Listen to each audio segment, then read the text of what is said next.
কিন্তু আল্লাহ তাআলার সিদ্ধান্ত ছিল 40 বছর ইহুদিরা এখানেই সাজা ভোগ করবে। তবে মুসা আলাইহিস সালামের দোয়ার বদৌলতে সেই বিরান ভূমিতে তিনি ইহুদিদের জন্য খাবার ও পানির ব্যবস্থা করে দেন। আল্লাহর নির্দেশে মান্না ও সালোয়ার নামে 2 ধরনের খাবার পাঠানো হতো বনি ইসরায়েলীদের জন্য।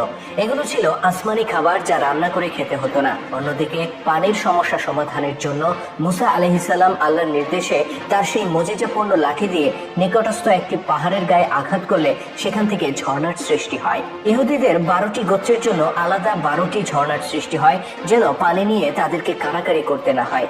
আর এভাবে বারবার আল্লাহর নাফরমানি করা সত্ত্বেও আল্লাহ তাআলা তার নবীর দোয়ার বদৌলতে বনি ইসরায়েলীদের জন্য খাবার ও পানির ব্যবস্থা করে দেন। কিন্তু নাফরমান হলে যা হয় আর কি। তারা একদিন বলে বসে, হে মুসা, প্রতিদিন একই খাবার খেয়ে খেয়ে আমাদের অরুচি এসে গেছে, আমরা মাটি থেকে খাবার উৎপন্ন করে খেতে চাই। তাদের এমন খায়েশের কথা শুনে আল্লাহ তাআলা বলেন, হে মুসা, তাদেরকে বলে দাও কোনো জনপদে গিয়ে নিজেদের খাবারের ব্যবস্থা যেন নিজেরাই করে নেয়। অতঃপর আসমানি খাবারের ব্যবস্থা বন্ধ হয়ে যায়।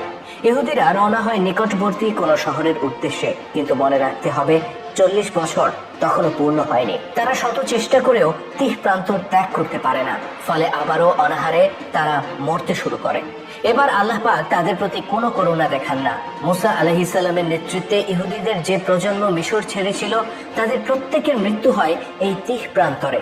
দুঃখজনক বিষয় হচ্ছে, এই অভিশপ্ত 40 বছর পূর্ণ হওয়ার আগেই আল্লাহ নবী মুসা আলাইহিস সালাম ও হারুন আলাইহিস সালামও ইন্তেকাল করেন। এত কষ্ট করে জীবনের ঝুঁকি নিয়ে যে মানুষগুলোকে ফেরাউনের হাত থেকে তারা উদ্ধার করেছিলেন, সেই মানুষগুলোকে সুন্দর কোনো ভূখণ্ডে তারা রেখে যেতে পারেননি তাদের নাফরমানির কারণে।